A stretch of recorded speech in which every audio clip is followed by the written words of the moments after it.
This giant wall that shows baby murder never came up before? Welcome to Behind the Sins, presented by CinemaSins. Welcome to Behind the Sins, a weekly look at everything going on inside the world of CinemaSins. I'm Aaron Dice. From this week, I'm joined by fellow Bafflegabbers, Jonathan Watkins. Hello, hello. Ian Whittington. Hello. And Danae Hughes.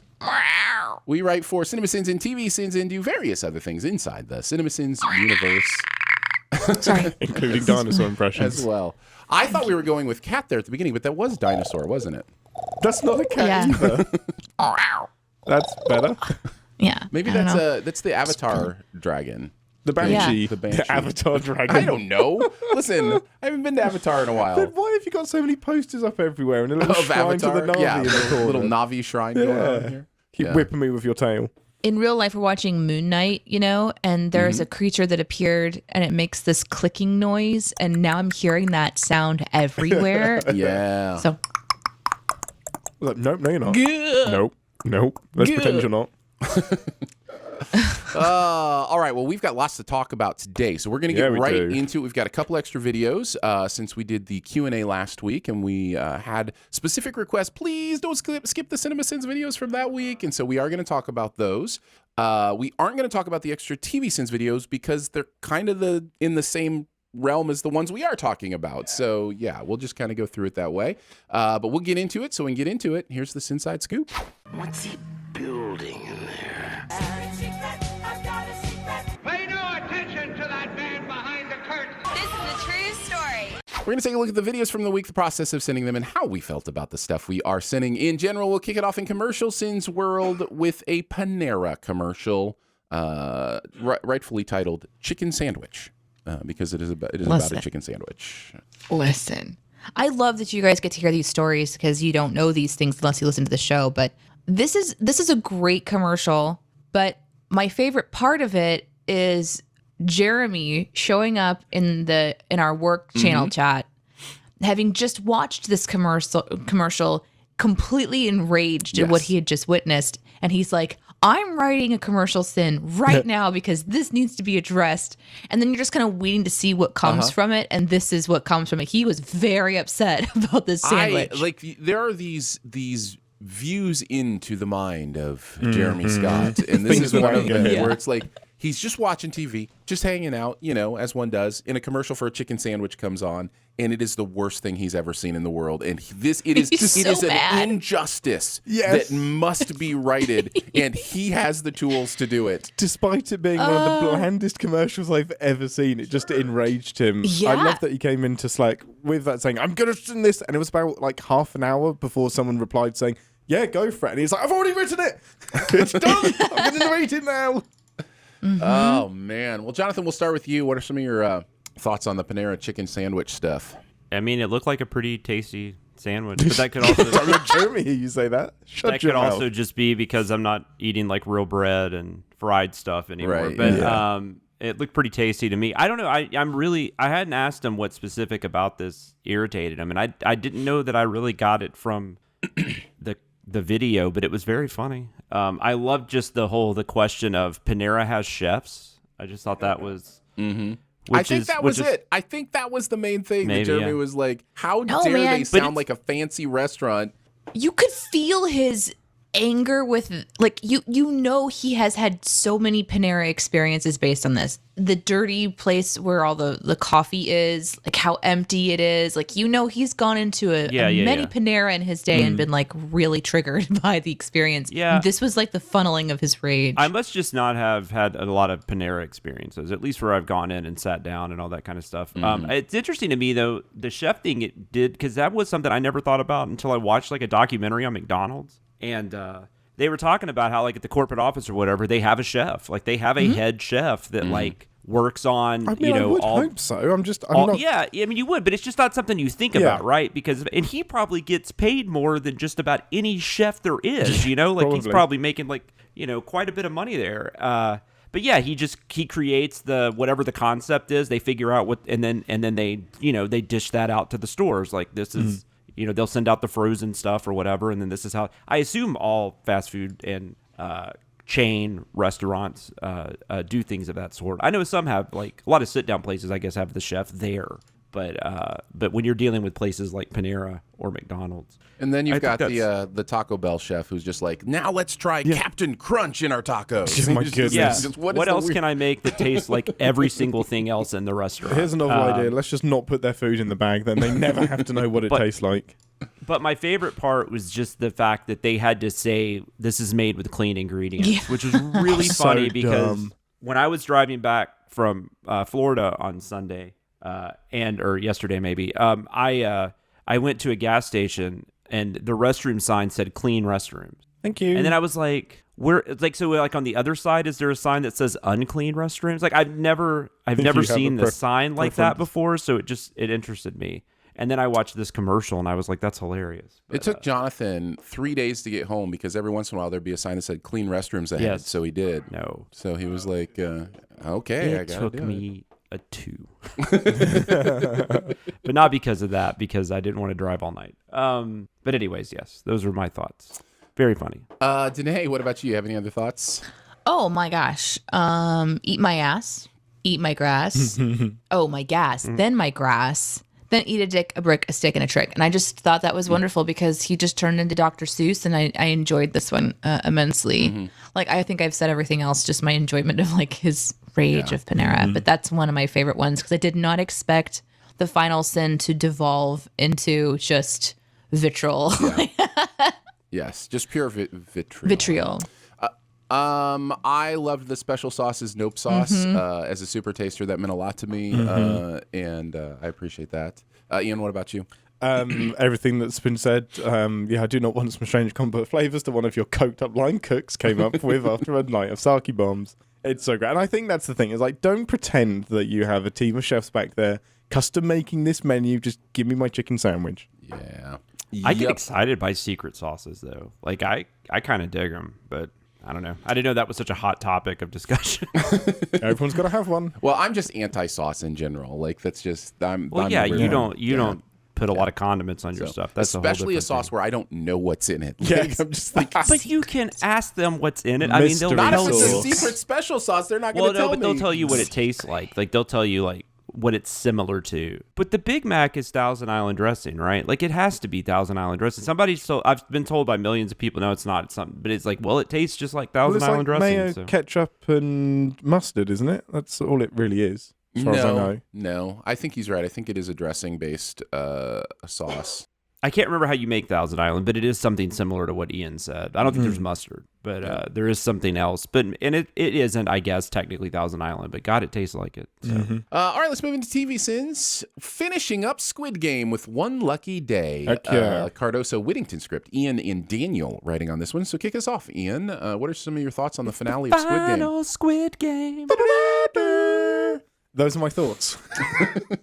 It was great to get this wrapped up because we are eager for a possible season-long video. And once again, it brought the pressure of, man, we need to end this properly. So I was just really happy with how we ended it and the sin-off, sin-on, sin-off, because it just summed up how I felt about the show in general. There were moments where I was like, all of the sin removals! And then, we're bordering into a Saw film here and you're completely burying the good work that you're doing. But no, it was nice to send this off with a bit of a bang.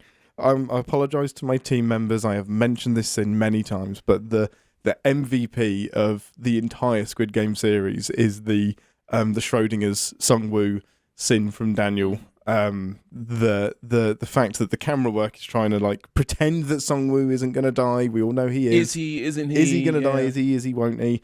And the whole point of that was to demonstrate quantum superposition and that it just left him in a state of being annoyed. Yeah, it's one of those beautiful sins that is an actual sin and also stated in a way that is clever and meta and also just has a killer punchline. Like, you know, it's like 3 for 3 on those things. It's very nicely done. It's a great sin. But overall, the finale disappointed me a little bit. It was that the final Squid Game is disappointing because it's just a clumsy fight to the almost death. It's a bit anticlimactic and a bit messy, and you're kind of like, I don't want to watch this. And then it just meanders for half an hour, and really to set up season 2, I guess. I guess, yeah. I don't know. The resolution wasn't quite as satisfying as we hoped, and maybe it doesn't care. Jonathan, what about you? So I've liked parts of this show. Like there have been episodes that I've gotten more out of than others, I guess. But this was a really weak ending, I thought. I don't know. This nothing about this really worked for me. I didn't like the final game. I didn't like the twist. Because then you start thinking about like situations that guy was in and stuff, and you're just like, this doesn't make any sense. Like, and maybe he didn't care if he died. I mean, maybe that was part of it. You know, he didn't care because he was already, you know, sick or whatever. But anyways, I don't know. I didn't. And then you like wrap it up like with like the Squid Game, which one of my favorite sins was where the show says that about wraps it up, and then the sin is you think so, but we still have about 40 minutes. Yeah. And then we just have to watch him. What is it? Jihan? Is that the main guy? Yeah. We have to watch him just being all mopey and, you know, oh, I have all this money and I'm sad. And Can I change my hair color? And I changed my hair color. Hey, I like the hair color change. At least that was the show, you know, having something being done because the majority of this episode was just, I don't know. I couldn't get into it. I already did the It's the Final Squid Game sung to the final countdown. I loved that, of course, because any Europe references I'm a fan of. That is the band, right? Europe? Yeah, it's Europe, 100%. Bleeping out Volkswagen Beetle, I thought was an interesting choice. It's so fun. And then just the subway disembarking, just all that whole thing about, and then Aaron goes, the narrator goes and, you know, takes a long pee like from Naked Gun and is singing, and yeah, that was perfect. Confirmation that this narrator washes his hands. Yeah, exactly. You guys pretty much mentioned everything that I wanted to mention. I did like the correction. What you meant to say was the attacker must enter the Bauhaus interpretation of a squid-shaped court. Just making fun of the fact that does not really look like a squid, guys. Like, come on, let's be honest here. So yeah, I liked that. Everything was mentioned. You know, the show was much better in the first half. You know, I think that's commonly understood to be the case, and I agree. I enjoyed the first half of the show much better than the way it ended.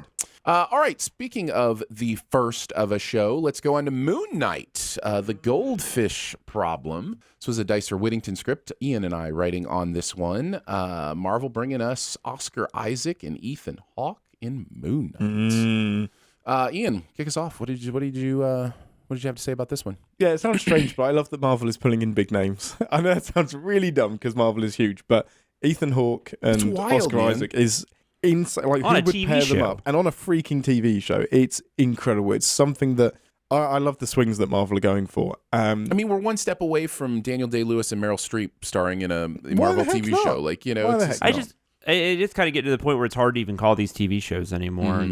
I don't know what they're somewhere in between. Movies. Yeah. Huh? They're extended movies. Yeah, something like that. Because they're not quite movies either. I mean, they feel like TV, but there's some, I don't know. It's like there's some in between TV show and like, you know, TV shows are like Law and Order and like sitcoms. And then you've got whatever this is in the middle, and then you got movies. The Watkins ranking of TV shows. I think guess, I don't know. TV is kind of a phrase going around for this kind of stuff. But yeah, Ooh, I think snooty. It is snooty. I think you could also argue that some shows, including maybe this one, would have been better as a 2-hour movie. You know what I mean? Like, I think that could be an argument. Yeah. So Falcon and Winter Soldier, 100%. Oh, for sure. Yeah. So this first episode, it completely grabbed Danae and Aaron. Us three watched it together. Didn't grab me, and I got super, super distracted by Oscar Isaac's questionable or brilliant English accent. And I now, having heard 4 episodes of it, I don't know if it's good or not. My instinct is still that it's bad, and I still don't know if it matters. It probably doesn't, but it has taken me probably 3 or 4 episodes to really get into the show. I'm now in deep, and I love it so much. But episode 1 didn't really grab me. I liked some of the spooky elements. That was really, really fresh and new. I love the characterization of Khonshu, the beaky god thing, the hovering beak head. Yeah, love the horror stuff, but the first like kind of 3/4 of this episode I was a little bit lost. Yeah I think for me, one of the main things I enjoyed about this first episode was there's not really any MCU overarching references in it. There still isn't really. Yeah, and it's like that's kind of refreshing that it doesn't feel like it has to play in that world. Now maybe there's a reason for that. We're going to find out in episode 6 or something that it's because it's not in that universe or something like that or whatever. But as for now, I'm just kind of enjoying. Oh, you're just telling a story outside of the big arc. Michael Keaton's going to show up and say, "Hey, you want to go fight? I know you've never heard of him, but do you want to go fight Spider-Man?" And then he'll be like, "Yeah, the food is better in this universe." So I did have a moment during this one, and I'm curious if this happens to you.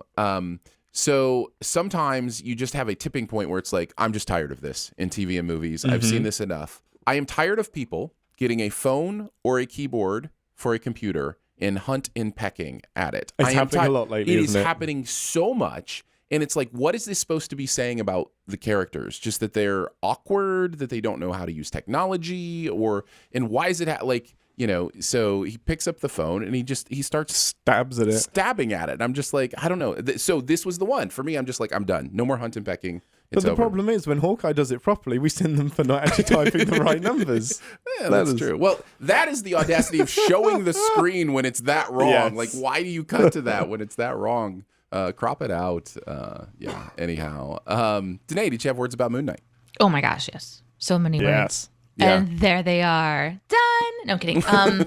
Moon Knight was unexpected, and I couldn't stop watching it. Sometimes when I watch things, I'm thinking of all the other things I could be doing, and so I'm multitasking. But this one was so unexpected that I couldn't stop watching it, which is great. It did enough mystery sprinkling and mind-bending decisions that you're like, what the fuck am I watching right now? And that's really exciting. And without obviously spoilerizing anything that's happening in the current timeline, it's still doing that, which I'm happy to say. So there's like an element of what world are we building, and they're doing that. There's a curiosity of the main character on multiple levels. There's a curiosity for Hawk's character, which is super intriguing. And there was a lot of moments when I was watching this, with friends, where it was like, what? Why? No. Like the whole like glass in the shoes bit. Like we're all just like, no.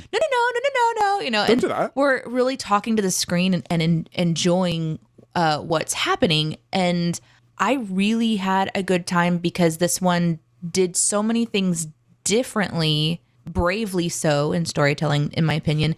It didn't have the same kind of like paint by numbers feel. And I know that sometimes like shows will feel that way, even movies will feel that way, even in the Marvel universe, because they've got their system down pat at this point. So I know it's in there, but I don't remember it at this point, which is really exciting because it means I'm paying attention to other things. The creep out value on this one too for me was really interesting because I don't usually watch content that makes me like get anxious about what's going to happen on the screen with creepy characters or like jump scare type stuff. So the way that the director and the writers decided to add in the I don't even know what you would call it, the mysterious element. No, what would you like otherworldly stuff that's going on? Because you've kind of got like this like in the Marvel universe, you have creatures and beings that are basically gods on Earth.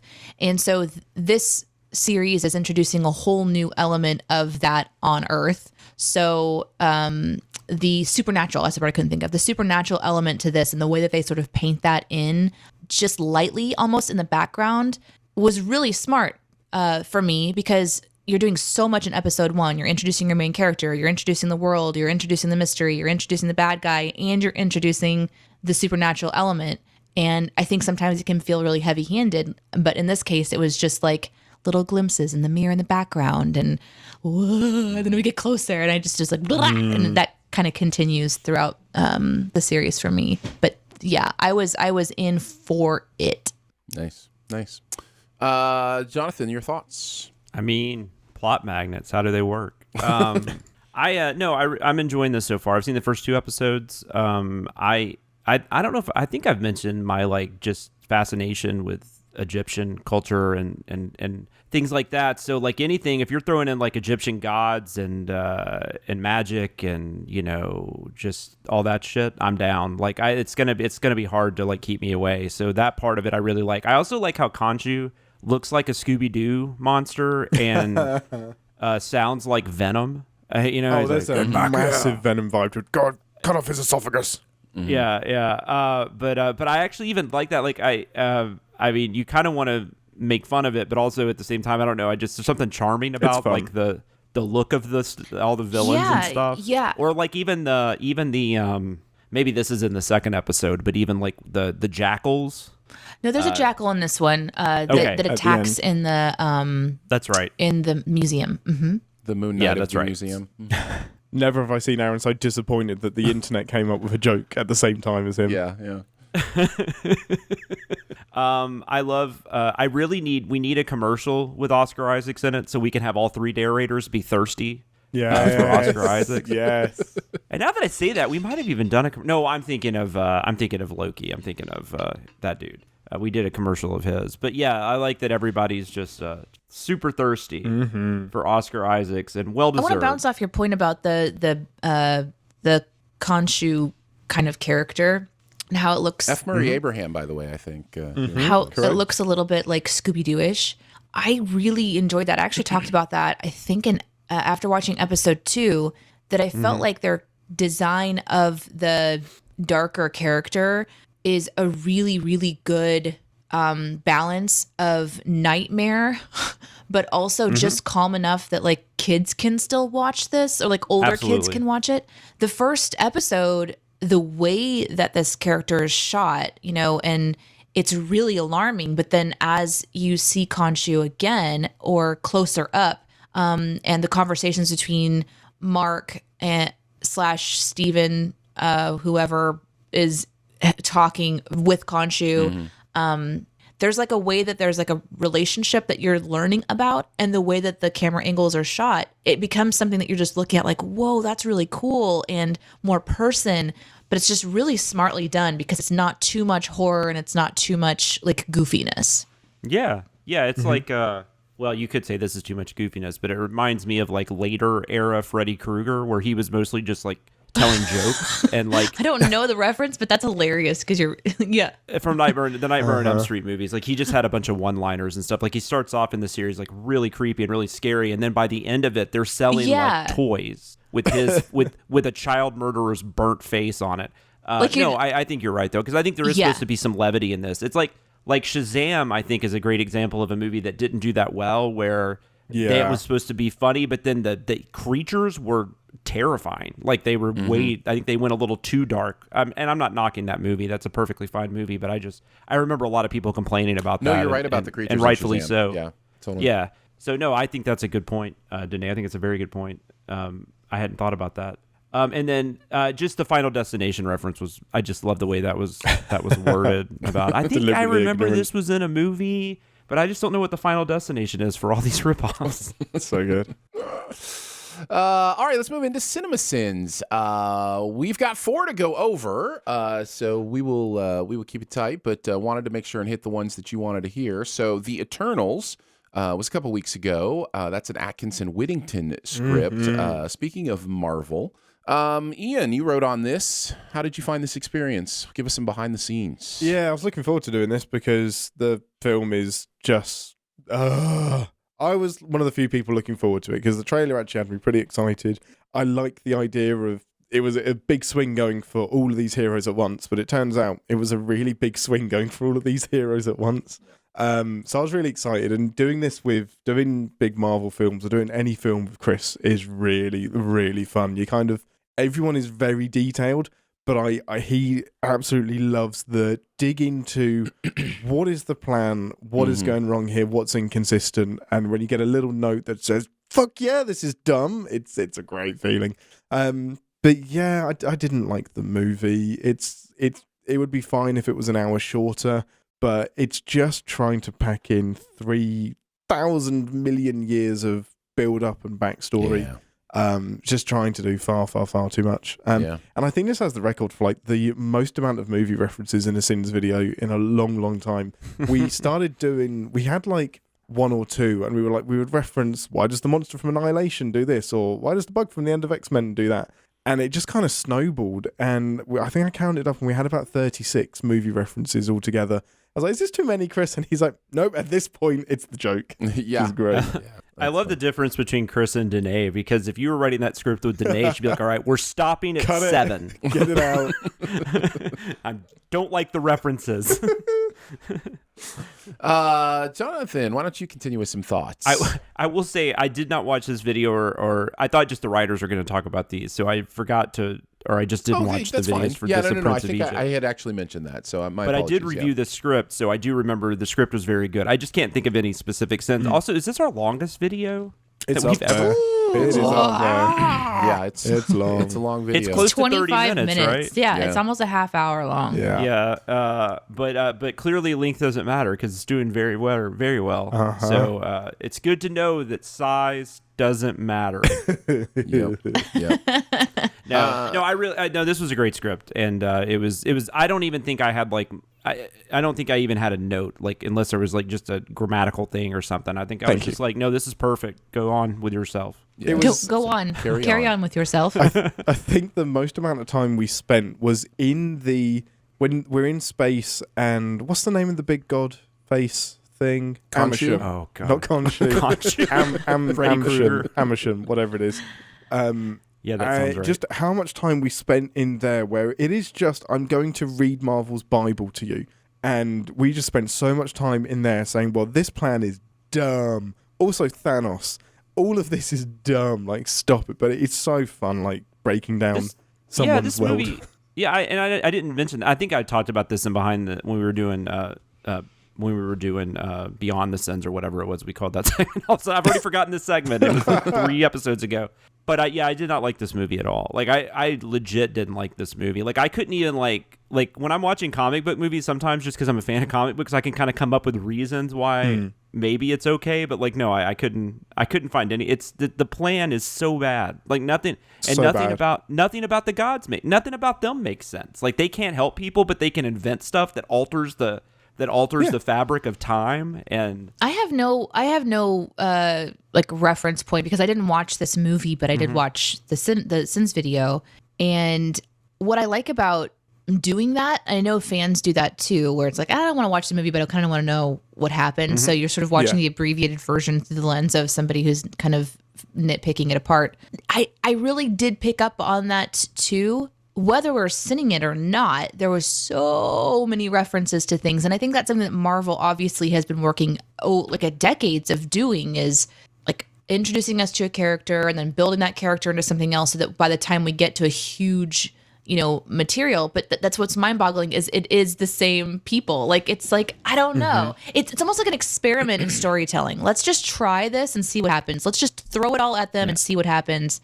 And I think it doesn't obviously work because you can't sit inside of a story long enough to develop the emotions that you want to develop to be invested. And so when you're not invested in watching, like, why are you watching? Like, this should have been a TV show. Like, that's exactly what this should have been. And I love the idea, though, of, like, I do love the idea that there's these, like, immortals that can't help. And then, so, like, they have to go through, like, thousands of years watching just millions of people die that they could have prevented, and they couldn't do anything about it. Like, that's interesting. But they just didn't execute any of it well, I guess would be. I think there's a movie there, definitely, or a TV show. Yeah. But it's just, I don't know. It kind of falls apart for whatever reason. Danae, did you have any further thoughts on the video? Or I had some sins that I cracked up at. Yeah, go for it. Go for it. You know how I can tell this dude is sober enough to not fall for this? He's conscious. Just the delivery of that one was really, really funny. Not going for consent. No, not asking for consent before going ball deep. I was drinking something at the time and choked on that. I really enjoyed, there was a sin where it was like the Arishem or whoever this, like mechanical god is or whatever. The sin started with if this is true, then that means this is true, which means CinemaSins is true, which means Arishem knows about CinemaSins. And that was just kind of a fun, like, if you give a mouse a cookie bunny trail to us just showing our ego because we're writing ourselves into our scripts again because we can't help ourselves. We have fun with that. And then I think this was Chris's, I bet the whole neighborhood catches fire when you wank it. God, I am so dirty. But that was another one where I had to stop the video and just crack up laughing. I wasn't expecting that. And I didn't even understand entirely the reference, but I knew enough based on like the lasers and stuff. And this script did a great job of sprinkling in, like, there was a repetitive sins kind of happening, but they were all uniquely a different angle at coming back and just keep kind of hitting the same point, but in a way where it just kept getting more interesting. And the Wink It one was one of those. It was like, you've already like sinned his powers, but now you're sinning that he's standing in this spot. And it was just really fucking funny. It was really clever. And I really enjoyed this video. I had a really good time. 25 minutes went fast, which is good. Yeah, it's a great video. It's absolutely a great video. It's a lot of fun. I agree with so much that has been said about the movie itself. It's such a weird one to do for Marvel. I genuinely don't understand it, especially when you've now got X-Men and you're going to have to figure out a way to introduce a team of superpowered individuals who have different superpowers, and why do you throw the Eternals in here? It makes no sense. The timing was so strange. After feeling a bit of Marvel fatigue and the big climax of Thanos and everything, what a tiring time to put this movie out. It's a weird one. I won't be shocked if we don't see any of them ever again. Yeah, you might be right. I mean, they've set up some stuff with whatever's at the end with the discount Harry Styles. With Harry Styles. Game of Thrones. As far as specific sins, one that really made me think was the aiming with your eyes. That was so funny. That stuff killed me. It's one thing to have bad aim with a gun, but how do you have bad aim with your eyes? Just look. It's so look where you want to shoot. It's so true. I've never thought about that, but what you're looking at should be exactly what you hit, right? Yes. And your laser should be darting around all the time. Like, our eyes move constantly. It's like, it's such a... Kicked myself when I didn't realize that. It's so good. I really liked, hey guys, Kumail just got here and he's super effing ripped. Did none of you bozos tell him he's just the comic relief and isn't even in the finale? That was... Oh, there was so much press on him being ripped too, in so many pictures. All I can remember from the build up to this film. He talked about the fact that when he went in to talk about the part and they were like, "Hey, we want you to play this part," he was like, "Yes, I can get ripped for it." And they're like, "Oh, no. You don't need to be jacked. You can just show up however." He was like, no, I'm gonna be jacked. It's just like, so this was totally his thing. He was like, I have an excuse to get like in really good shape. That's like those pictures of J.K. Simmons behind the scenes of Justice League where he was like even less ripped. Sense And he's just wearing clothes. Gordon doesn't need to be ripped, but it's so funny. J.K. Simmons seems to think he did. Like, I'd be the same way. I'd be like, hey, you got it in your budget to get me like a trainer to get me like super ripped? Let's go. I'll take the nutritionist and the trainer and all of it. Let's do it. So I thought that one was funny. Really, really funny. And then you mentioned the my brain is broken because of all the connections, but also Arishem is likely listening to every word I'm saying. Yes. All right, let's move into Prince of Egypt. This was a Dicer Scott script. Myself and Jeremy writing on this one. One of my favorite movies of all time. Love this film. I think it's incredible movie making. And I think that is evident by the 7 sins we took off during this video. I was surprised Jeremy liked this so much. That's cool, though. It's great. It's just a great movie. It's just an insanely good movie. And the comments are just full of people just being like, props, props for taking off the sins and such. And doing the research. There were some things also that just kind of a background in the Bible and different things were able to be helpful. I did look some stuff up to confirm some things that I thought, but the places this movie changes about the Bible are very interesting to me. First of all, turning Aaron into like a foil of some sort is a really interesting choice because they were like, according to the Bible, like best buds. Like Aaron was his helper. Aaron was his voice because of his stutter, which also is not in the movie at all. Moses' speech impediment or stutter, which also makes the burning bush scene weird when God's like, I can make the, whatever, which had to do with his stutter, but since he doesn't have a stutter I don't know. Anyways, so that's an interesting choice, the Aaron stuff. is a really interesting choice. And then the other one is the fact that it tries to make him killing the Egyptian guard an accident. Yeah, which is that's like weird. Totally not the point of that whole story in the Bible. The whole point of that story in the Bible is that he literally murdered someone and then had to find himself and find what that meant about him and find grace and forgiveness. And so just a couple of really interesting biblical choices that the Did you have to research how horny the Bible was? Oh no, I knew that. Yeah, I knew all the horny places in the Bible growing up. So yeah. If you ever want to, they're the ones that the pages are worn out. yes. Hey, do you know the only character in the Bible who doesn't have a parent? Tell us, Jonathan. Joshua, the son of Nun. Yes, you got it. Do you know who the shortest person was in the Bible? I'm so down for this rub jokes. Nehemiah. Yeah, I like it. Are we done? Are we gonna do? Where did Noah disciples play cards? There you go. On the deck. On the deck. You got it. Are we gonna get to the Honda? The disciples in the Honda? Honda? I don't know that one. I don't know. Oh, how do we know the disciples drove a Honda? Because they were all in one accord. That's right. That's right. That's right. Bible jokes. Wow. Church of Christ Welcome School. to my life growing up. The best. Thank you, Jonathan. That was amazing. You're welcome. This was a ton of fun to sin, and we had a really, really good time. Curious if you guys had any thoughts. Anybody have any thoughts on the Prince of Egypt video? I like the movie. I did watch the video when it released, but that's been a couple weeks, so I didn't write any sins down or anything. But no, I really like this movie. This was DreamWorks' first animated movie, I think. It was indeed. I think that's right. And there's I don't know if it's apocryphal, but it seems to come from a stable-ish source. The running joke, because it took so long to make this film. Mm-hmm. The running joke was, if you don't work hard enough, we're going to put you on the other DreamWorks project that no one is interested in, which was Shrek. Yeah, right. Anybody that it's screwed weird, up got right? relegated to Shrek. You have this, and then they do like The Road to El Dorado, and I think Ants, and all those are really interesting movies. Maybe not The Road to El Dorado, I don't remember, but Ants is really interesting too. Ants came out this year too, as did A Bug's Life and Mulan. It's kind of an underrated animated year. But then it's 3 years later. Shrek is such a massive hit. DreamWorks completely changes, right? I mean, totally. It would have been cool to see if this had been a massive hit. Like, I mean, it was a hit, but like be a massive hit like Shrek was.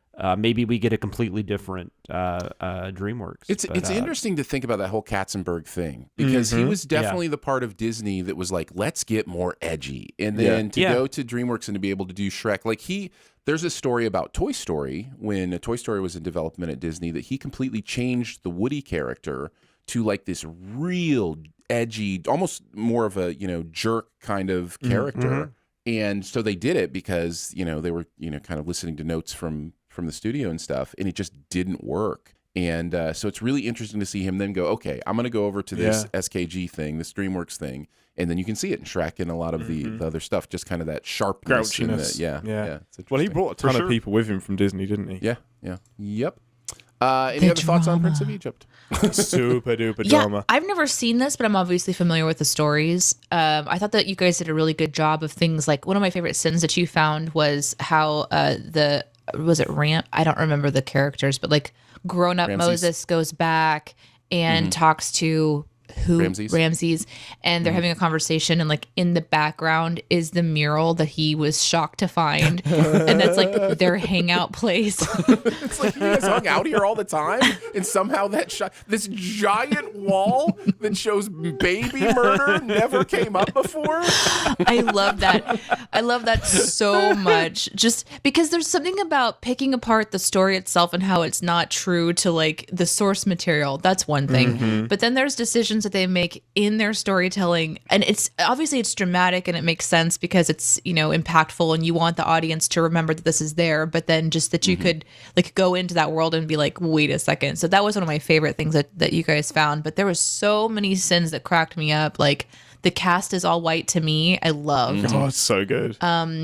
Look at those skinny ass dogs. Where's the real kibble? Like, that whole bit was so funny. The lead-in was sacrifices must be made, and the sin was like eating at Taco Bell, which was so out of left field for me, but just like it was needed a little bit. And then staph infection slayed me. Great job. That was great. That was good. By the way, note to self: take down that baby killing mural before having it over for dinner. He will notice. Yeah. Ian, do you have any thoughts? Yeah, I watched this movie for the first time last year on the recommendation of a friend, and loved the heck out of it. I was not ready to like it. I was ready to actively dislike it because religion. But this movie is great. It's so good. The first thing I said was, man, if religion was taught to me in this way at school, I would have paid much more attention and been far more interested. Yeah. And it's just beautiful. The mix of CGI and hand-drawn animation is so well done. It feels way ahead of its time.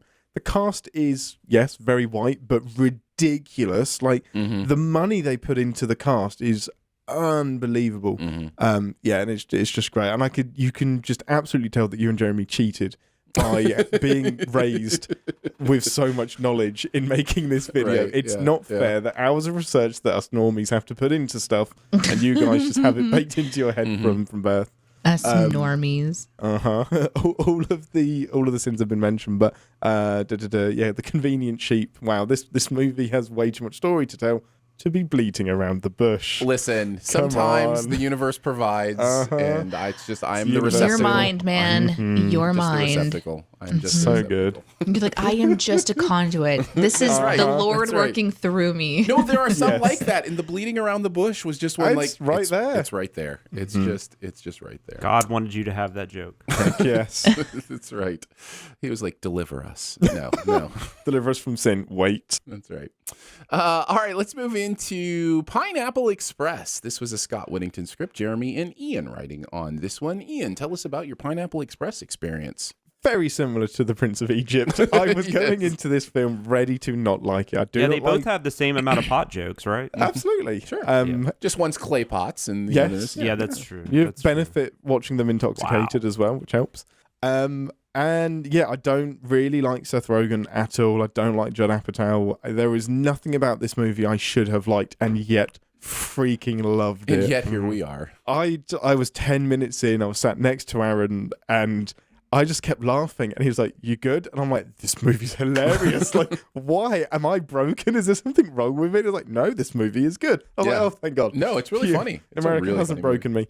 It's really, really funny, and I had so much fun writing. I think I surprised Jeremy with some of my own marijuana knowledge as well. We both had some very intricate sins about the construction of some of the things that they did in this film, and some of the stoner logic that kind of makes sense but also kind of doesn't. And I think the only thing that let me down was the end of the movie devolves into a generic third act fighting cliche thing, which doesn't quite work. It's not quite on the same level of originality as the rest of the film. But yeah, absolutely. It made it so easy to sin because it's so ridiculous. The villain's plan is so...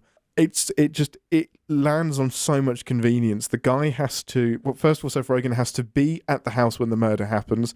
It has to be the same person that is dealing drugs to his drug dealer. He then has to recognize the joint that Seth Rogen leaves behind, and that has to lead to this one person. Like, this film should not have happened. It's so convenient. But it's great fun. I really enjoyed it. And I can tell that Jeremy had been itching to write this for a long time. Yeah.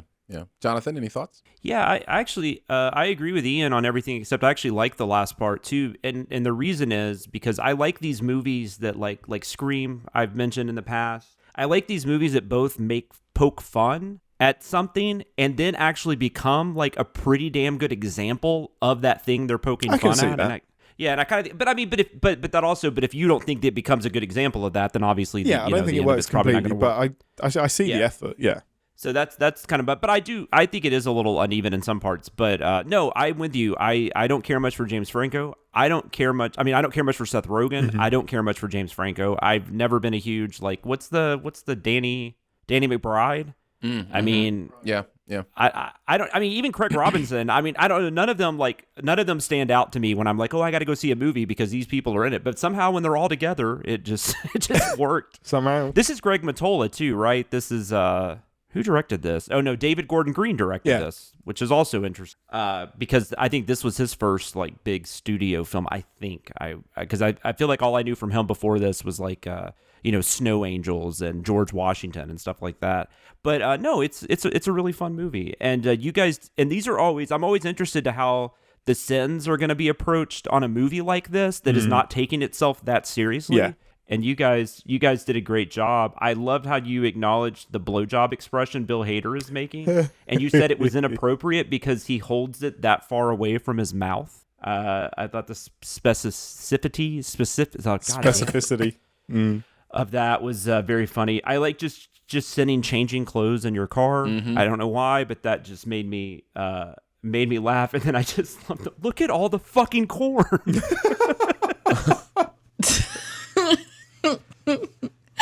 I had a really good time with this. It's been a while since I've seen the movie. It kind of made me want to go rewatch it. My wife and I do, though. One of the things we joke around about, like watching what was it? You can come over and watch 227 and shit. We say that sometimes to people because we think we're funny. This is exactly the thought I had. Was I need to watch this again? It's been too long, and having you sit next to me and cracking up, I was like, man, yeah, I need to go watch that again because that is a funny movie. As far as the sins go, the worst motivational phrase ever run was really great. Time to pop today's zit was nice. A penny saved is another penny I can shove up my roommate's ass while they sleep. Just make stuff up. Oh, it's so good. And then just the shouting. I never need to see movie characters throwing up. Thanks for coming to my TED Talk. Yes. So good. So good. There was an interesting behind the sins thing on that we didn't blur the throwing up. And I was like, should we blur this or are we being deliberately ignorant? It is a good question. I mean, at some point we our just entire videos would be blurred, you know. So there is at some point where you're like, yes, there are emetophobics. You know, there are people who are genuinely triggered by vomit. And we did end up blurring it because it genuinely is unpleasant. Yeah, like we really don't need to see this. So the root is out of the boot. The kitty cat got into the beans. The clam is eating the taco. Just amazing. Just amazing, guys. Really well done. Danae, what about you? I've never seen this movie, and now I want to, which is a fun thing to say. I really think you'd enjoy it. Yeah, you'd like it. Yeah, it sounds like it's something that I would enjoy. I was just trying to think back to the time whenever I found myself kind of really giggling along to a movie that I was sitting, and I think it was the one with it was Night and Day. I think that one unexpectedly got me at a couple parts where I was like, man, I'm actually laughing and having fun. Is that one out? Oh, I don't know. Okay. Hey, live people, guess what? You don't get to tell anyone. It is. I didn't I've even sent hear it to what my you parents. said. Okay. Yeah, all right, my parents love that movie. Yeah, I thought so. I was just making sure. Yeah. Okay. What was the movie? Night and Day. Yeah, we literally talked about that like 2 episodes ago. Yeah, Thank you. We did. No, my short-term memory is not the best. No, the video that isn't out yet that you're thinking of is. That's right. Because I remember Ian talking about his parents. That's why I remember. Yeah, exactly. Yes. Yeah. So, so it's really fun when you like have an unexpected like reaction to a movie. But this one definitely seems like one that I would really enjoy. Judging by the clenched fist, if the girth makes this unviable. Just the when that's in, I stopped and I was like looking at the screen, going, Yep. and it's just like my job, man. Yeah. And the CinemaSins fan base where we're like listening to a sin and then you pause and you look and you're like, you know what? You're right. It's not very viable. That's a very Who does it from over here? And why is it so good? the hand gesture. And that sin itself had like 3 different perspectives on why the whole like jacking off motion into the mouth, look with the tongue on the side of the cheek wasn't working. And it was just a really funny breakdown of, of why that was dumb. We'd called being honest about stuff. Listen, I immediately wanted to make merch of like CinemaSins, weed string called Just Being Honest About Stuff, and having like little like I always like my imagination is just on fire for merch right now, which is fun. But that was a really funny one. Can't we just sell that? Can't we just make that strain Yeah, we could. and sell it? We could if we could In some find states, legal resources. Yeah. Yes. And then I really enjoyed you guys mentioned a lot of them, but you've got a great job where you don't do anything and you smoke pot all day. And then Jeremy responds with CinemaSins, dude. It just cracked me up. It was just funny. Good shit. Good shit. Nice. All right, let's move on to the final video to discuss for the week. Pig. This is a Dicer Watkins script. Jonathan and I rating on this one. Jonathan, curious to hear your behind the scenes thoughts on Pig. Yeah, this was really tough. And I do love this movie. I mean, it was like my third or fourth, I think, favorite film. I think I have it listed as third or fourth on Letterboxd of 2021. I love this movie, but I've seen movies I've loved and, had no issue sending them. This one just didn't have, I don't really know what that thing is, but there's just not a lot to grab onto, I guess, even if you're just trying to this was really me just making up a lot of thoughts and stuff. I was this is one of the ones where I feel like I really wrote a lot of fictional dialogue for the narrator. It was really hard to bring anything I actually found into it, which is fine because that's what we're supposed to be doing. But it was tough. It was tough, and it's not very long, and not a lot really happens. There's just not a lot of engagement, I guess, to kind of pull from and send. So I found that aspect of it really, really tough. But had a lot of fun still, especially just seeing it come together and then watching the video. I think it worked out really well the way we went about it. And I love that we send the name Grogu in a non in a CinemaSins video. Mm-hmm. It has nothing to do with Star Guess Wars. Who wrote that? So I have very similar feelings. This is sometimes you'll get a script and you'll be like, okay, this is high up the difficulty level. This is kind of one of those movies where it's all right, challenge accepted. Let's go. We're going to make this fun. We're going to have some fun. Because Pig it's a very ponderous movie. Mm-hmm. It's great. It's one of my favorite movies of last year. I really, really dig this movie. But it is definitely a difficult one. So you find yourself just being what's the worst sin in the world ever? Walking in the middle of the road. Yes. That's just the worst thing that any human has really ever done you. in the history of humans is being a person who would walk down the middle of the road. The one thing about this movie that I think is a legitimate sin, and I think we hit it pretty well, is the weird underground fight club part of this movie. It is such a, it's almost like it's from a different film. It's almost it really is. like the remnant of a different tone that this movie was supposed to have, because it's just so out there and weird, and it feels like there's world building going on there that doesn't mesh up with the rest of the movie, like some sort of John Wick underground world building thing. It's almost like the movie feels it needs that because it's almost smack bang in the middle of the movie. It's almost like it needs that to excuse the pondering either side of it. I was like, no, I didn't need that. Yeah, totally. So it was a blast. At the end of the day, I think we put out some fun stuff, but yeah, this was definitely a high difficulty one. Ian, what are some of your thoughts? Yeah, I didn't envy you guys doing this, especially after watching the film. I knew by reputation, I was like, oh, okay. But then watched it with Aaron, and I love this movie. It was so good. It's exactly the kind of Nicolas Cage that I like. I want this or Con Air. Nothing in between. This is the two types of Nick Cage that I like. And he just seems to be really digging into it, really just genuinely relating to that character and not doing it as a parody or as how ridiculous acting. It sounds. He's acting incredibly. Yeah. And it's just great. Pick a ridiculous animal, and it's a pig. But you guys managed to make me laugh about a movie I didn't think you would be able to make me laugh about, because it is so drab and dire. My only problem is that no one figures out the evil father stole that pig. That's the only bit of the film that I can't get on board with. He's right there. How did he not steal the pig? You should have got there a lot quicker. Not calling this movie Piggyback was perfect. The fact that Kermit the Frog isn't the lead character in this movie, it's how this isn't a Muppets movie, I don't know. I'd love to see the Muppets movie version of this. They could do it. All of the studios that are at the front of the film, and if you say you've heard of these studios, I will laugh at you and the ancestors that created you. It's so brutal. I'm going to go back in time and laugh at your forebears. There are better ways to insult people than with bestiality. Once you go bestiality, you never go back. Wait. So good. Bestiality. Yes. Is it bestiality? It's bestiality. At least here in America. I think in England it's bestiality. It never doesn't unnerve me when Aaron reminds me. He knows so much about It's a thing. Yeah. I don't know why wouldn't it be Because it's beasts. I agree. I'm the same way. That is why most people say bestiality, Okay. but the root is actually best. Yeah. The root for beast is best. Like, But I'm with My you, Ian. mistake. If you say it's best, I will leave that in your domain. Listen, bestiality is best, guys. I don't know what else to say. I don't know what other completely in context sentence I could utter other than bestiality is best. Wow. That's all I could. Cold open. No, that's a different thing. Cold open is a different Yeah, thing. could still happen. Danae, what about you?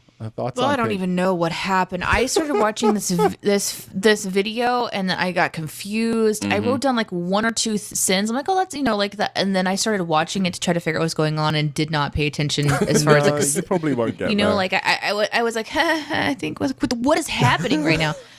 So I have a lot of questions about what is going on. We're spoilerizing things. So Oh yeah, of course. This is a movie that could have been on the Danae does the deconstruction. Yes, yeah. It really could have been. Okay. So towards the end, he cooks for someone, and that person Yes. cries. Yeah. Is it because the food was so good and there was a memory tied to the meal? Correct. There's a memory tied to the meal. It was the last great meal he had with his wife who passed away. Yes. And it was cooked by And it was Nicolas cooked Cage by Nicolas originally, Cage's character which is why originally. he could replicate it.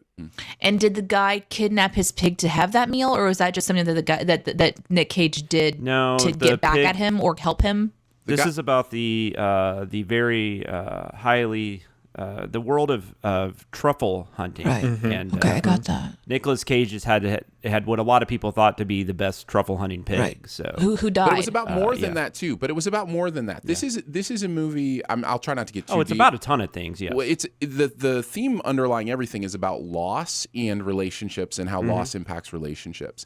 And so the father and son is at the center of the pig kidnapping. So the son is going out on his own and doing like his own foodie business where he's providing food for restaurants, and he's using Nick Cage to get these amazing truffles. And his father has been like the king of that industry like forever, and he doesn't want his son thinking that he's all that. And so it's really a way for him to get at his son by taking away one of his sources of his burgeoning business kind of thing. And then the irony of it is you find out the pig doesn't even really have a whole lot to do with it. So that's what Aaron's talking about with it's all about the relationship. You know, that's Nick Cage's pet. That's the one thing that he hangs out with. Yeah. Back to the question about the meal. What did he cook because he cared, or was it like a vengeance cooking? It was yeah. yes. It was like it's like that the scripture that's like the best way to get revenge is to pour blessings on your enemy kind of thing. You know what I mean? Where it's like, yeah, I'm going to show you the power of good food, and that will bring you to a place where you realize we can find peace together, and you can give me my pig back. Yeah, and Adam Arkin, who plays that role, he's got like this I don't know, he's got like I think Nick Cage is trying to break through like his barriers to get him to just confess to whatever happened, where the pig is or what happened to the pig. And the pig just happened to die, or was it baconized? Well, the people who kidnapped it treated it too roughly when they kidnapped it. So it was and murder. Didn't survive. I felt really. You don't see any of this, but I still felt really bad because when Aaron, I think Aaron was in town or something, or maybe we were just on a Zoom or something. But we were talking about we were about to start doing this, or we were a couple weeks away from it, or whatever. And Jeremy's like, "Yeah, I haven't even seen that movie because I'm too worried about what happens to the pig." Oh, and he shit. was the reviewer. And I was like, "Oh no. man." Sorry, Like, dude. I don't know if I should go ahead and tell him, but I didn't. And then he came at us on Slack when he was reviewing the script, and he just said, "I knew that damn pig was going to die." I felt Cool. so bad. Yeah. Well, I mean, interesting. Great job doing stuff that I don't even remember because I was so confused. But I did write the one sin that I wrote down that makes sense. My notes are very confusing. Is the one where like the moment when Nick walks around the corner and he's like all bloodied and there's just a kid sitting there, and the sin was sinning the parents for not teaching the child that if a Nick Cage appears, like you need to call for help because that's so fucking creepy.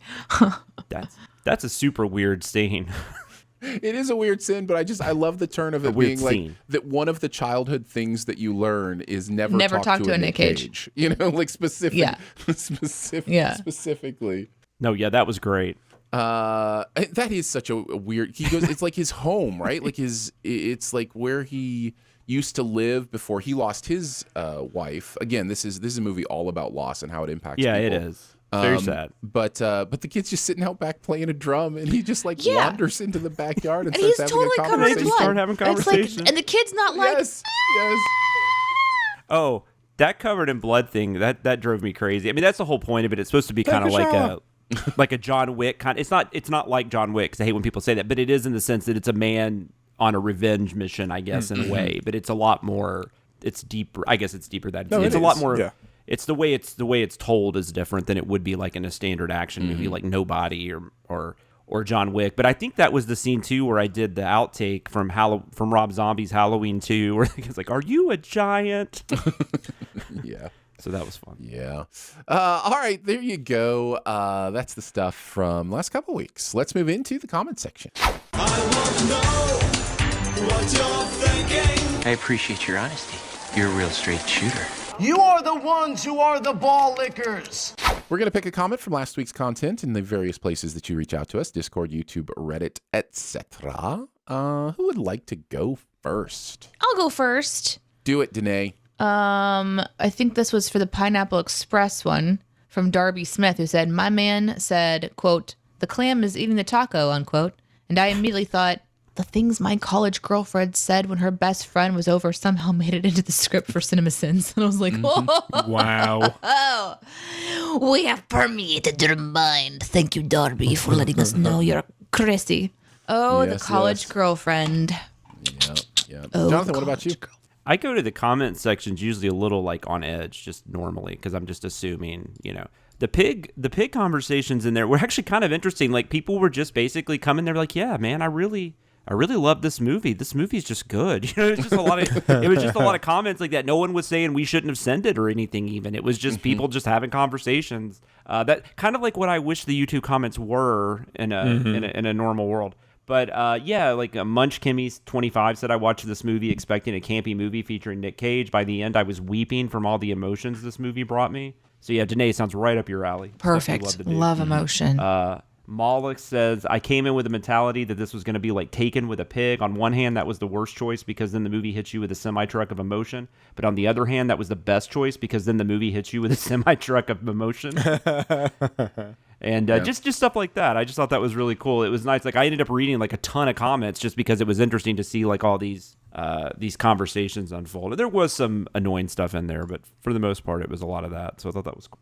I just realized that I wrote another Hunt and Pecks in on a phone in this video. Yes, you did. Yeah. Literally, but how does that always happen? How do they always end up coming out? And how did neither one of them say Hunt and Pecker? I don't, know. Hunt and Peckering. Hunt and necking. I wanted to bring out some things that Dustin said on the Prince of Egypt video because gave a little more insight on some of the stuff. The staff turning into a snake specifically was probably because snakes were culturally relevant to the Egyptians. This is true. Similarly, each of the plagues references an Egyptian deity, showing Yahweh's dominance over them. So the plagues go up the Egyptian pantheon from weakest to strongest and culminate in darkness, showing dominance over the sun and hence over Ra, the Egyptian sun god. That's just really interesting stuff. Cool. Just kind of think about it that way. You had me at Egyptian deity. Yes. It's basically Moon Knight. Prince of Egypt is basically... loads of parallels there. Yes, yeah. Ian, what about you? I just had a really positive one, and it was from the Prince of Egypt as well, and this was Barry Fraser. It's awesome that you can really feel how much CinemaSins loves this movie. Sure, they do the normal nitpicks, but also take so many sins off and show they really did their work in looking at the original story. And it's nice to find that line between sinning a great movie, but giving it some dues as well. And it's nice when that subtlety isn't lost in the comments. Yeah. And that was genuinely the feedback in the whole video, was that people appreciate the research and the care. Yeah, nice. Janae, I think, is who we don't have yet. Janae. Nope. Janae has already gone, as has Danae. Jonathan has already gone. Did we all go? Yes, we've all done it. Oh, did it go? That is so weird. Wow. Can we go on to the nitpicking of the nitpickers? Yes, let's do it. Wait, Danae, you still need to talk about your comments. And then we'll do Jonathan's. Let's move into the nitpicking, the nitpickers of the nitpickers. But we wouldn't want to nitpick, right, Danny? Pick a little, talk a little, pick a little, talk a little, cheep, cheep, cheep, talk a lot, pick a little more. Actually. Oops. What do you mean, oops? Missed it by that much. Am I just going to nitpick everyone until they leave me? Ian takes a look at some actuallys from the comments, and we decide together if the commenter was green, yellow, or red. Okay, so we have one from Pig, and we have another one from Pig. Okay, so we have two from Pig. We have two from Pig. Just so great. There were like 5 comments that were similar to this. Okay. And the conceit is, pigs are actually incredibly intelligent animals. They can be taught tricks and commands just like a dog. In fact, they're even smarter than dogs. So I'd like you to remove the sin for Nick calling over the pig by whistling. Same thing is actually true for rats, asshole. I may have added the asshole at the end. I thought exactly the same thing. I was like, me too. Me too.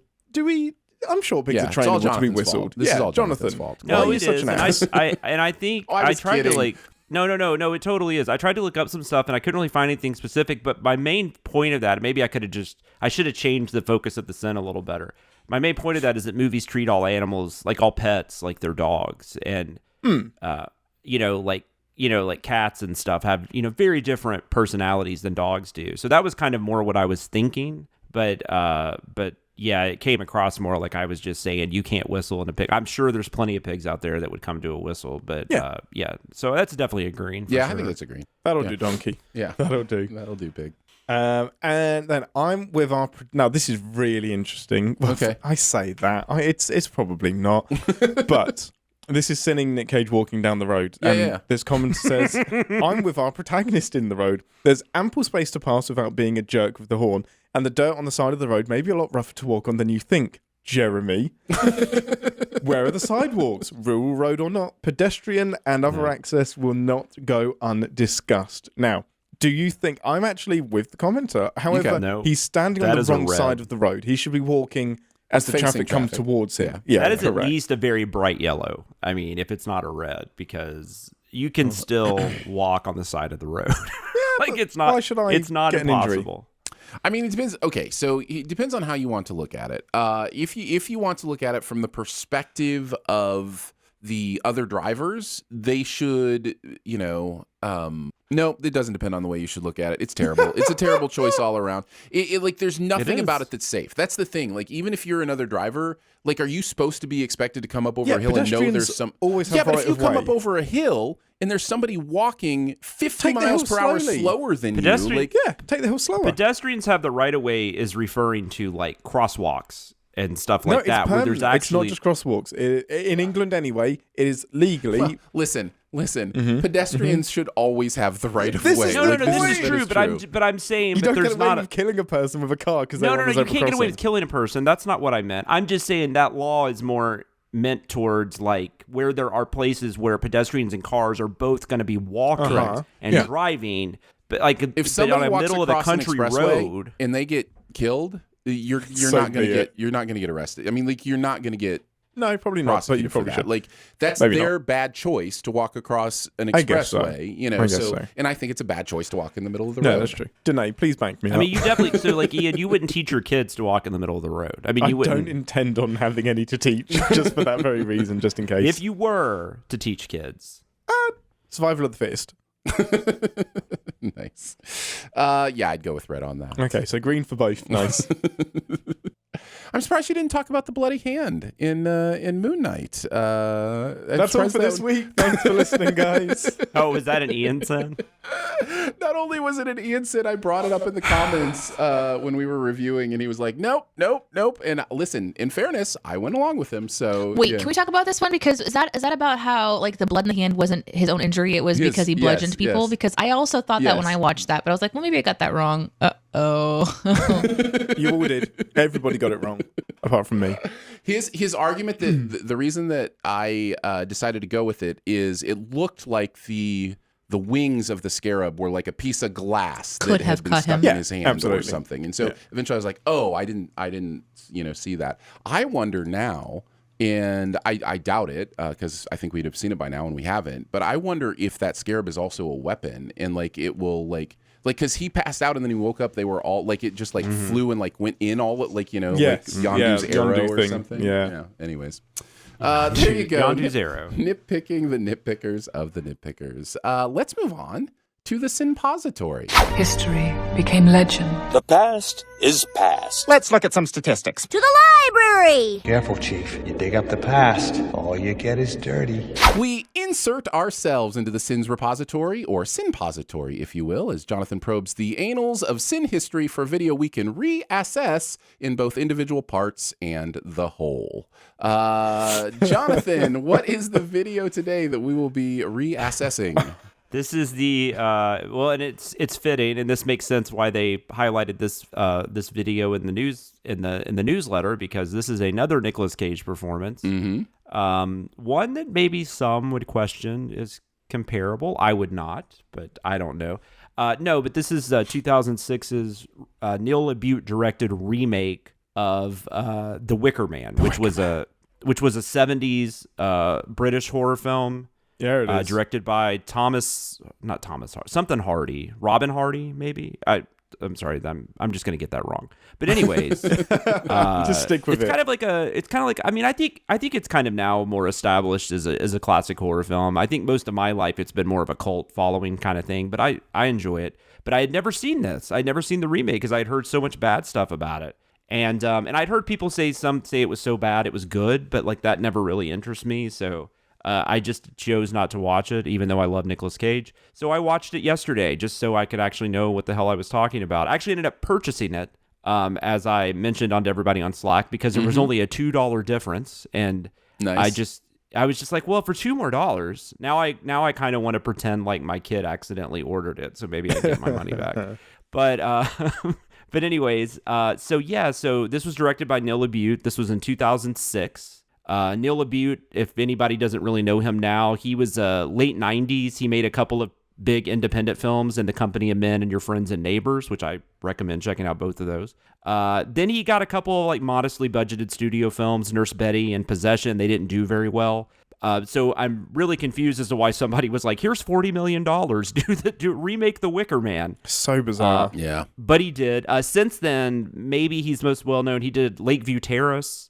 Like in 2010, I think, and then Death at a Funeral, which was a remake, I believe, also of a British film, or maybe that was the British film. I can't remember, but he hasn't directed anything since 2015, or at least he doesn't have any credits since 2015. But anyways, so this film grossed $39 million on a $40 million budget. No. And only 26.3 of that was in the U.S. So it was released September 1st of 2006. It finished 107th at the domestic box office that year. Way better than that.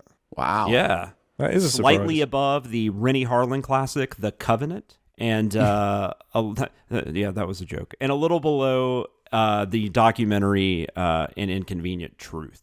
The Al Gore thing, which I didn't realize that made as much money as it did. But, so An Inconvenient Truth made more than The Wicker Man. Wow. I remember The Inconvenient Truth. It made a little... Wait, did I say that right? Hold on a second. Maybe I heard it wrong. Yeah, I think I don't know. I'm not going to go look. I think I might have had that wrong. I think The Covenant was above it and Inconvenient Truth was right below it, but I could be wrong. Either way, it was in between those two. This was also not a great year. I have the top 10 was a lot of movies I didn't care for personally, so I didn't remember this year being that bad. I was surprised though. Pursuit of Happiness was number 10. I didn't realize that was as big of a hit as it was. The Will Smith, Jaden Smith drama. That was going to be his big Oscar movie, wasn't it, back in the day? I guess. Yeah, I guess I just didn't know. I didn't know it was that big of a hit at the box office. Makes you think like King Richard probably would have been in a year where everybody's going to the theater. That probably would have been huge. Mm-hmm. But anyways, I don't know. It's interesting. We just don't get a lot of adult dramas in the box office top 10 anymore. So I'm always fascinated when I see one that is. I don't like to really talk about the Golden Raspberries because I think that's kind of shit. But this was nominated for 5. And the reason I wanted to bring it up is because it lost all of them, by the way. So I guess some things were considered worse. But one of the nominations was for worst on-screen couple. And the couple was Nicolas Cage and his bear suit. That was... Okay. And for the record, lost to Sean and Marlon Wayans in Little Man. Wow. If anybody doesn't remember what that is, I think it's Marlon Wayans is pretending to be a baby because he's a very small man. No, I remember that. It's creepy as heck. Yeah, I'm sure it is. I've never watched it, but I do remember the trailers for it. And I was like, there's nothing about this that seems right. The original director, just a little trivia, the original director hired lawyers to make Warner Brothers remove his name from any of the promotional material. The guy who directed the original film. Wow. Oh, that's amazing. And the scene with the bees and the burned doll, you may have seen a bunch because those have become internet memes. Pretty popular ones. You see them pop up every now and then. As far as the CinemaSins info, this video was released on YouTube April 14th, 2016. The description is The Wicker Man, a movie you actually understand better before you watch it. Sinful as crap. Nice. Right now, it stands at a little over 2.5 million views. That week's releases, because I'm always curious what we were tying into, that's week's releases in 2016 were The Jungle Book, the Jon Favreau, Barbershop, The Final Cut, Criminal, and Green Room. Just like, I kind of miss having weekends like that, by the way, where just these 4 random movies get dropped. But I don't think we were tying into anything, so I'm not sure what the actual. Doesn't feel like a tentpole, no. It doesn't feel like a tentpole. Out that week. I'll let you guys talk about sins if you want, but the couple things I mentioned were bee murder. This will become important later. I just thought that was funny as hell. And there's this scene where Nicolas Cage is supposed to be hiding, but he's like not at all. It's the weirdest thing. And the sin says anyone looking can see Edward, but I think he believes this is a good hiding place. I mean, it's insane.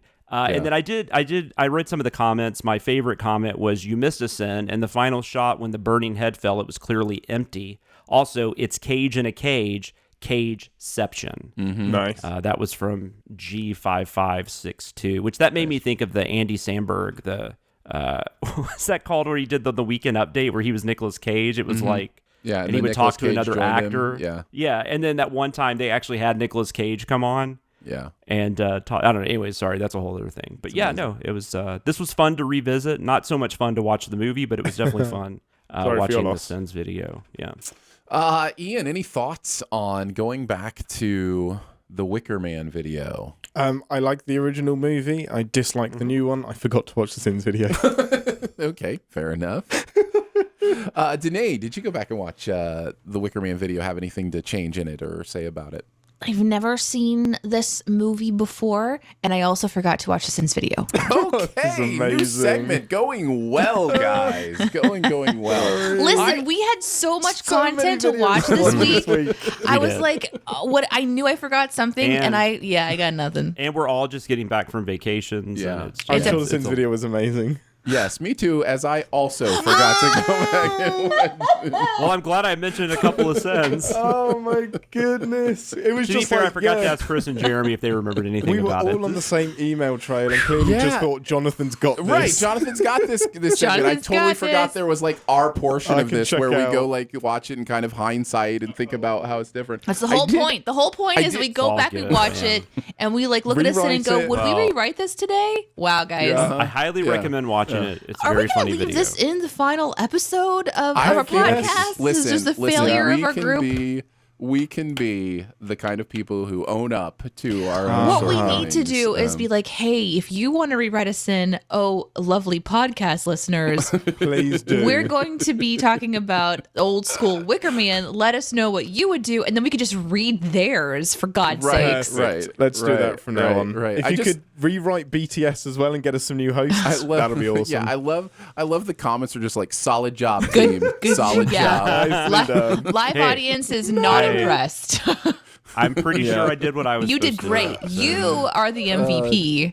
Just wow, guys. It sounds like as I'm reading the comments, it sounds like there's some really funny jokes in this video. There is. Amazing. It's hilarious. The mommy do non-blonde people go to heaven? Of course not, sweetie. Now pose for this stock photo. Really, really hilarious part. Not the bees team of the video. There's an actress who plays the woman that Nicolas Cage is going to the island to help. And she was also in. She has a bit of. I mean, she's been in other stuff, but like she was also in Flight Plan. She was like a stewardess and that's a crazy. Flight attendant. Jodie Whittaker. In Flight Plan, she has like Whittaker.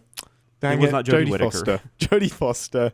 It was not. Jodie Foster's in Flight Plan, but this actress was like a flight attendant in that movie.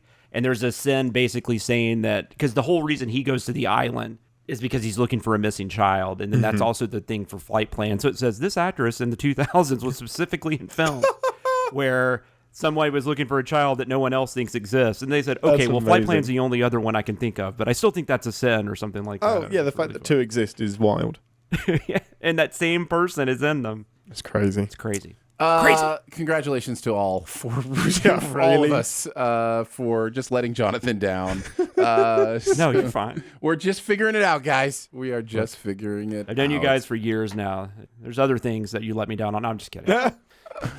That is going to do it for Behind the Sins this week. Don't forget to make sure you're subscribed and go ahead and leave a comment or rating as well. Got anything you want to send us? Mail it to us at P.O. Box 881 Republic, Missouri 65738. You can hang out with us on Twitter. I'm at Aaron Dicer. He is at Wits End. She is at Danae Says. DENEESAYS. And he is at Sam Loomis 13. So for Jonathan Watkins, Ian Whittington, Danae Hughes, someone else who didn't watch the Wicker Man video, and myself, we will see you next week. Happy Biological Clock Day. Thanks for listening. Send any feedback to bts@cinemasins.com and be sure to subscribe, rate, and comment. Find more ways to connect by visiting cinemasins.com/BTS. There's nothing people want to hear more than more of Ian and I's post whatever voice thing we have going on now. Florida fugue. Yeah. What's going on? We are both sick. Oh, did you get whatever Danae had? A mild version, so. perhaps? I don't know. Very mild. She was nearly hospitalized. So. I mean, we all have different stuff. Like, the only thing I have is my throat is closing up. Mm-hmm. That's like... Yeah, because whatever that flu bug or whatever that's going around is supposed to be nasty as hell. Mm. Yeah, it's called COVID, Jonathan. It's been with us for 2 years. Awesome things happened at Cheer. Yeah. Congrats, you're well done. Yeah, that was very cool. First place, yo. Get it. Yeah, in her division, there were like 18 teams. That's amazing. It was really awesome. Well, I bet she's hooked now. Like, good luck ever getting her out of Cheer. Yeah. I don't know. She loves dance, too, so we'll see what happens. But that's a great thing to morph it into, for sure. She's going to have to pick one, probably, because competition seasons, they interact with each other, so it's impossible to do both. She's going to do school cheer for sure next year because she's already been invited to be on the school team. I would hope so. I think multiple schools are inviting her. It is more of a modern thing where it's like, pick your one extracurricular activity and it's all you do outside of school. Commit. Yeah. Just like go hard at it. Yeah. Well, I mean, I don't care if she does. She can do. We've always let her do as much as she wanted, but when you get into this level of competition, for sure. Just the schedules. Yeah. If they're in the same season, it doesn't. You just can't do it. Yeah. Because it's not like she cannot go to a cheer competition because she's part of the team, and that kind of goes for dance competition too in her non-solo stuff. Yeah. I imagine it's like having 4 kids and then putting them on different paths and then just really backing the one that's good at what they do and then just writing off the other 3. You mean like the Williams sisters? Yeah, essentially. Yeah. Thankfully, our kids all decided to do the exact same extracurriculars. So that's cool. Oh, tennis? What, tennis? No, well, our last is the only one that played tennis. So the others are all out of the house now. But no, they all did marching band. Oh, of course and they then did. Oh, and they were in the same marching band. Same marching band, same math club, same pizza joint. He worked at the exact same pizza store.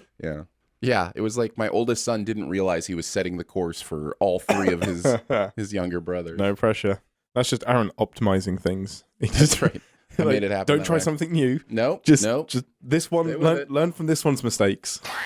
I got really annoyed when I was at school back on the band thing because I really, really super duper wanted to learn an instrument. And you had to try out to learn an instrument. Wait, what? Yeah. That doesn't make any sense. Because there were so many people that wanted to do it. So I went for 3 instruments. There was the violin, the French horn, and the clarinet. Because eventually I wanted to get into the saxophone. And I failed all 3. Oh, no. Like, the guy gave me the violin and said, here's how you hold it, here's the bow, and then just try and play it for me. Just try and do some motions. And I did, and no shit, it sounded terrible. And I was like, are you looking for some innate ability that I already... The fuck? Are you just looking for your job to be as easy as possible? Like, if you already can play the violin, I don't need to teach you. It's interesting, right? Because there is an element of that with sports, right? Where you try out for the sports team. It's not like you go on a sports team to learn how to play the sport. Yeah. you try out, so there is a level of excellence. So an instrument, I assumed it was. Oh, you showed an interest in this? Yeah, let's. How old let's were you? nurture What that. year was that? This was 11. I would have been 11 or 12. Okay, is that like the maybe younger? Because around that age. Because here, if you want to play in the band when you're like in grade school, like years 1 through 5, like you just play in the band, and that's where you learn and all that kind of stuff. But if you come to it later, maybe I don't know. I've actually I went to a small school, and I don't know if this is it, but everybody could be in the band, whoever wanted to. I've never heard of band tryouts. It just seemed like a bizarre way to penalize me. I mean, I did okay on trumpet for a couple years, but I kind of self-taught piano a little bit. I don't know that I could play now, but piano made sense to me, and like I could read music, but like. But that's what I tried to play guitar, and that was miserable. Like I couldn't. I have no hand coordination for that. You kind of need that for piano as well. Yeah, but I guess it's different. I don't know. I mean, I guess it's like just like if you can type on a keyboard, like I think you can like figure out piano. Like I mean, that's just kind of how your hands move. Yeah, it's different. Yeah, no, I get that. But different instruments need different levels of finger dexterity. Yeah. But yeah. One like guitar, you've got to have the one hand. You got to be able to mangle your hand to play guitar. Oh, I thought you were shaking your head. No, just my like giant fingers can never play guitar. No. That's, Oh, that might be my problem. Giant fingers, yeah. We introduced Ian to pop star Never Stop, Never Stopping. Oh my goodness, that film's great. It's so good. It is amazing. It's a great parody. It holds up. Like, you could release that today and it makes and the songs are ridiculous, but they're just close enough. Yeah. And Sandberg's so good at like playing that. Yeah. Sandberg's pretty underrated, I think, as an actor. I agree. Like, I think so too. Yeah. I think he's an amazing comedic actor, and I mean, he got Brooklyn Nine-Nine. It's not like he hadn't done anything, but like I feel like he could easily be a movie star in that sense, like do some really great comedies. Probably the best penis scene in the history of cinema. Yeah. Like, I agree. So funny. I agree. So funny. I'm going to slurp it up. This right here is what it's all about, man. This right here. Oh my goodness. And he actually signs it. Yeah. He doesn't have to do that. Yeah. He holds it so daintily. He does with a little napkin. Just. I love Justin Timberlake though. He's like, I was the fish. I'm the fish. Yo, so good. JT is so good in that movie. So leave the singing to the professionals. Also underrated, I would say. What's that? He's also kind of underrated. He's got some great comedic chops, man. He has great timing. He's always really good on SNL. Yeah. We still sing the "Bring It On Down to Waffleville" or whatever song. Yeah, I enjoyed that movie. Fun stuff. And there's also, do you remember that one sketch where it was the "What's My Name," which they've done that with a couple of different people. I think this was the first one. It was him and Lady Gaga. And like Lady Gaga knew everybody, like all her fans' names and stuff, and Justin Timberlake like didn't know the guy from NSYNC's name, like that was in the band with him. They did one with Mulaney too, which was really funny, where he was one of the contestants, and he couldn't remember anybody, like his brother, like his best friend's wife, and so yeah. I don't know. That's just something I can't do it justice by explaining what it is. It's just Bill Hader is just awesome. A genius.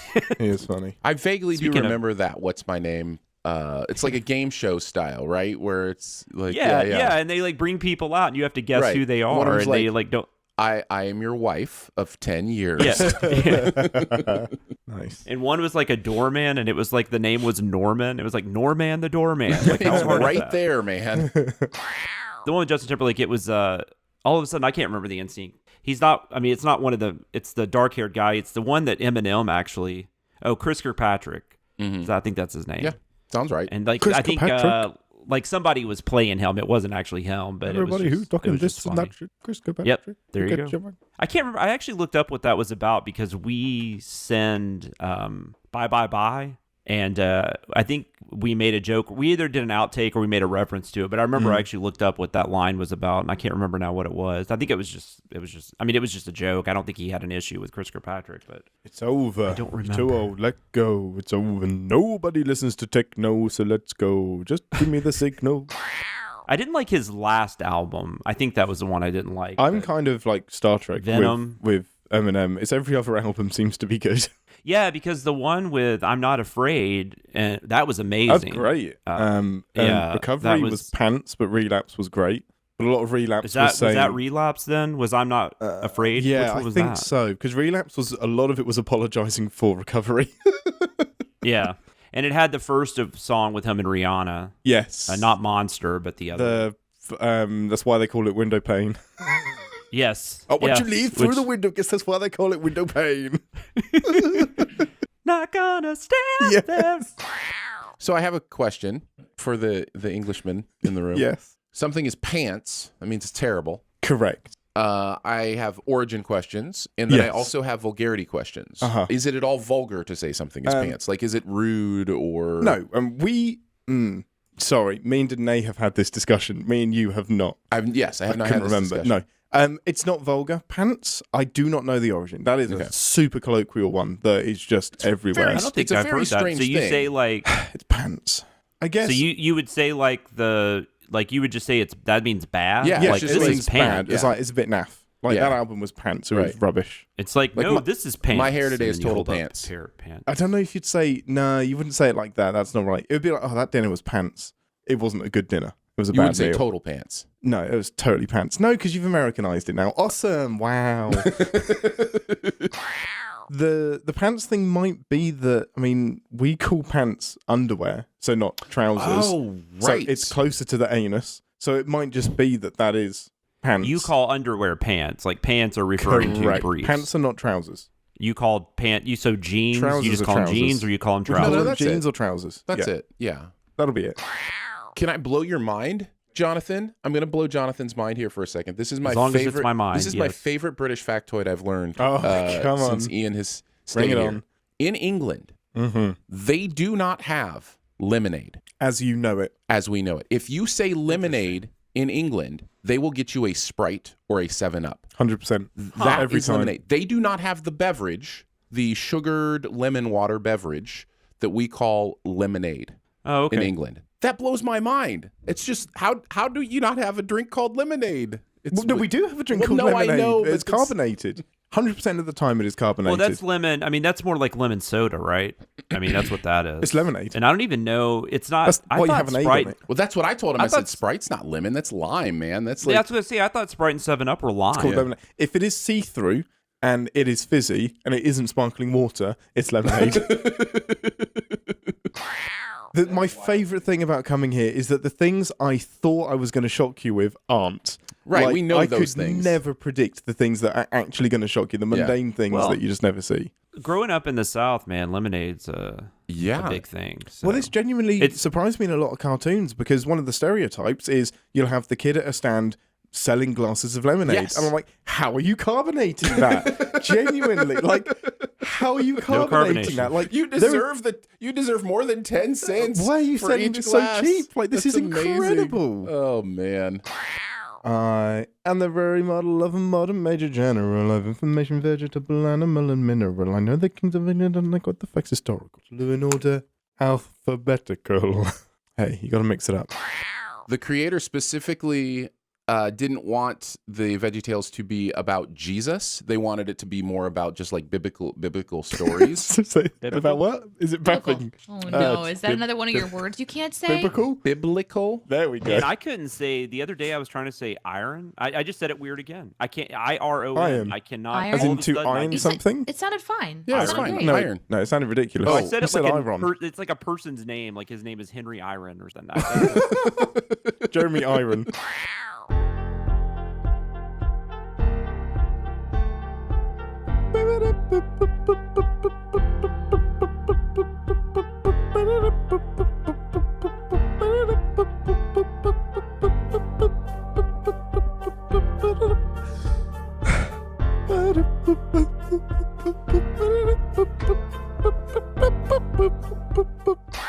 I'm just sad that not everybody gets to hear Ian sing along with that song. You can every time. You can record it. I always think about that time Ian's mic wasn't muted. And he Oh, was just great. talking. I live in fear. I live in fear all the time, whether I'm sleeping or I'm at dinner, just always being recorded. I have a sickness. Like travel is my sick. Like I just booked another trip for Jen and I last night for our anniversary in August. And it's just like, what is this sickness? Do I need to go somewhere every month? Like, what is this that's a thing? really We have cool been trip non-stop you're since doing. February. It's going to be fun. Sounds awesome. We're going to go see Penn and Teller in Vegas. You're on my bucket list. Yeah. That's fun. City of Sin. I did have, I will say this. We also booked tickets to the show that is considered the #1 show in Vegas right now. In fact, has been called by one of the Vegas magazines the best show in the history of Vegas, which is bold, very bold. And I don't know. Sorry. So I booked tickets without doing a lot of research. It's as called, one does. As one does. It's called Absinthe. Man, whoever wrote that article just had you nailed, didn't they? They had you I'm sorry. pinned. Is this person that said it's the greatest show ever in the history of Vegas ever met one Mr. Tom Jones? I just want to. I know, right? Like, I mean, yes. Oh my. No, I did a little bit of research. I knew it was a Cirque du Soleil kind of thing, acrobats, all that kind of stuff. Yeah, so I was totally in.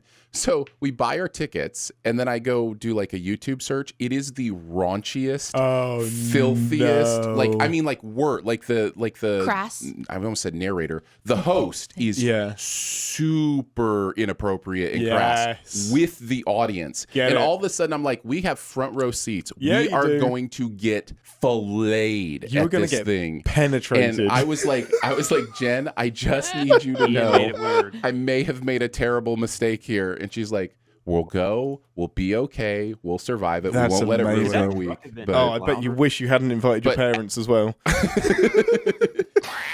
I really love, Jonathan, your idea of, so we haven't done like a new like B-team thing since Ian and Daniel joined.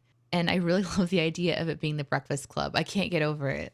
That was the only 5-person thing I could think of. I think that'll be perfect. So funny. But you'd have like, and I don't know who would be. I think like we should change it up too. Like Danae would be one of the dudes, and like we should put it up as a poll.